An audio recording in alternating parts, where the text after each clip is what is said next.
अस्सलाम वालेकुम। A1 TV के साथ मैं हूं अरूज फखर और मैं हूं अलीशा वासी। नजर आएंगे न्यूज़ हेडलाइंस पर। लाहौर में स्मोक के डेरे, फ़ज़ाई आलूदगी की शरह में लाहौर दुनिया में सर फहरिस्त। शहर में मजमूई एयर क्वालिटी इंडेक्स की शरह 848 रिकॉर्ड। आंखों की बीमारियां फैलने लगी, मोटरसाइकिल सवार ज्यादा मुतासिर। टीबी माहिरीन ने ऐनक इस्तेमाल करने का मशवरा दे दिया। जैकबाबाद में मुसाफिर कोच उलट गई, हादसे में 5 अफराद जाँ बहक, 15 से ज्यादा जख्मी। हादसा ओवरटेकिंग के बायस पेश आया।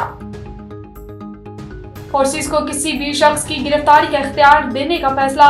दहशतगर्दी को जड़ से उखाड़ने के लिए अहम कानून साजी। दहशतगर्दी में मुलविस शख्स को 3 माह के लिए तहवील में लिया जा सकेगा। तहकीकात के लिए JIT बनाई जाएगी। इज़दाद दहशतगर्दी एक्ट में तरमीम का बिल कौमी असम्बली में पेश।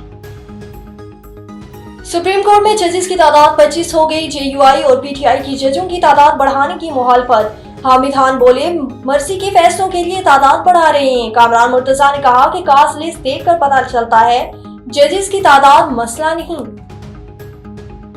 और अमेरिका का मशरिक़ वस्ता में मजीद फौज तैनात करने का ऐलान। तर्जमान पेंटागन का कहना है कि मशरिक़ वस्ता में मजीद फौजी तैनात कर रहे हैं। इजाफी बैलिस्टिक मिसाइल, डिफेंस मिसाइल और 52 तैयारे शामिल हैं। A1 टीवी के न्यूज़ स्टूडियो से फिलहाल के लिए इतना ही। मजीद खबरों और अपडेट्स के लिए देखते रहिए A1 टीवी। A1 टीवी, सब पे नजर, अंदर की खबर।